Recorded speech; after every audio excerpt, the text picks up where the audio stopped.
میرے نبی پاک صلی اللہ تعالی علیہ وآلہ وسلم نے بڑی خوبصورتی کے ساتھ ہمیں یہ مسئلہ سمجھایا ہے۔ فرمایا نیکی کا ارادہ کرو، ابھی تم نے کی نہیں، رب تمہیں اجر دے دیتا ہے، اور اگر کر لو تو 10 سے لے کر 700 گنا تک بڑھا کے، جتنی نیت اچھی اتنا ثواب اچھا اللہ تمہیں عطا کرتا ہے۔ زیادہ مسائل بڑھتے جا رہے ہیں غریبوں کے لیے، آزمائش زیادہ ہو گئی، بالخصوص 2 جگہ پہ زیادہ مسئلہ ہے بالخصوص۔ ایک وہ گھر جن میں دوائی آتی ہے، کھانا کے معاملے تو اپنی جگہ رہ گئے، جہاں 1 2 3 مریض رہتے ہیں وہاں آزمائش بڑی بڑھ گئی ہے۔ اور دوسرا، جس گھر میں کچھ بچے تعلیم حاصل کرتے ہیں، میرے نبی پاک علیہ السلام نے فرمایا یہ مخلوق اللہ کا کنبہ ہے، جو رب کی مخلوق سے محبت کرتا ہے رب اس سے محبت فرمایا۔ حضور سے پوچھا گیا یا رسول اللہ صلی اللہ علیہ وسلم، مرد پر سب سے زیادہ حق کس کا ہے؟ فرمایا اس کی اماں کا۔ یہ نہیں فرمایا اماں اور بیوی کا۔ کہتے جی میں نے برابر برابر لے کے چلنا، برابر ہے ہی نہیں تو کیسے برابر لے کے چلے گا؟ بیوی اور ماں برابر نہیں، برابر لے کے چلا جا سکتا۔ مصطفیٰ کریم نے فرمایا مرد پر سب سے زیادہ حق اس کی ماں کا، تو یا رسول اللہ عورت پر؟ فرمایا اس کے خامد کا۔ اس کے لیے خانہ کعبہ تو ہے اور تیرے لیے خانہ کعبہ تیری ماں ہے۔ نیک عمل کا فائدہ مومن کو ہوتا ہے، کافر کو نیک عمل کا کوئی آخرت میں فائدہ نہیں ہوگا۔ اللہ فرماتے ہیں کہ جس طرح پہاڑ کے اوپر ریت پڑی ہو تو نہ تو اندر جا سکتی ہے، اس کے مثال دیکھیں کیسی شاندار ہے۔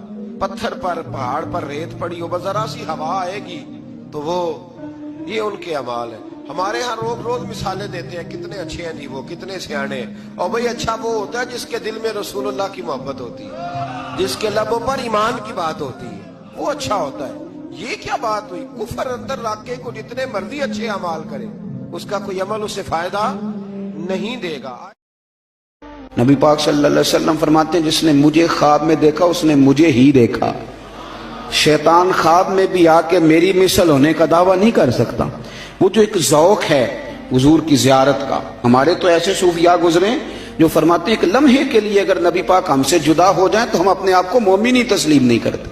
لیکن اب ہمارے نوجوانوں میں اور ہمارے لوگوں میں جو خاص شوق ہوتا تھا، رات کو نا لوگ نہا کے سوتے تھے، خوشبو لگا کے سوتے تھے، اپنے بستر کو دیکھتے تھے صاف ہے، استغفار پڑھتے تھے، اور پھر وہ مدینہ شریف کی طرف منہ کر کے باوضو درود و سلام پڑھتے سوتے تھے۔ کوئی پوچھتا تھا یہ کیا ہے تو کہتے تھے چر ہویا مینوں ترلے لیندے ہاں، کدی موڑ میرے ول واگاں، خواب میری وچ ایک بار جیاویں میں ساری عمر نہ جاگاں۔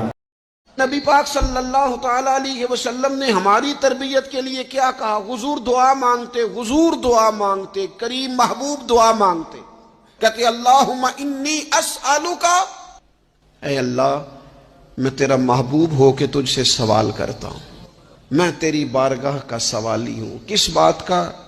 علم نافعہ، علم دینا پر نفع والا دینا۔ مالک جب تو علم عطا کرے تو وہ والا دینا جو نفع بخش ہو، جو فائدہ مند ہو۔ فعملا متقبلا، اور اے کائنات کے رب میں تیرا محبوب ہو کے تجھ سے سوال کرتا ہوں، وہ والا عمل کرنے کی توفیق دینا جسے تو قبول فرما لے، جو تیری بارگاہ میں قبول ہو جائے۔ وَرِزْقًا طَيِّبًا، مالک رزق ضرور عطا فرما پر دینا پاکیزہ، طیب، طاہر، صاف ستھرا۔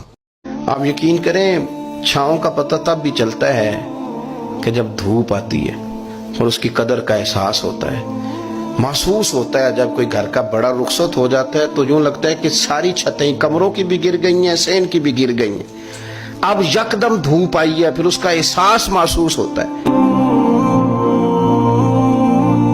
اللہ کے محبوب علیہ الصلوۃ والسلام فرماتے ہیں خدا نے اپنی رحمت کے 100 حصے کیے، ایک دنیا میں نازل کیا ہے۔ دیکھیں یہ چیز دل کو کتنا چین دیتی ہے، 100 حصے کیے، ایک دنیا میں نازل کیا۔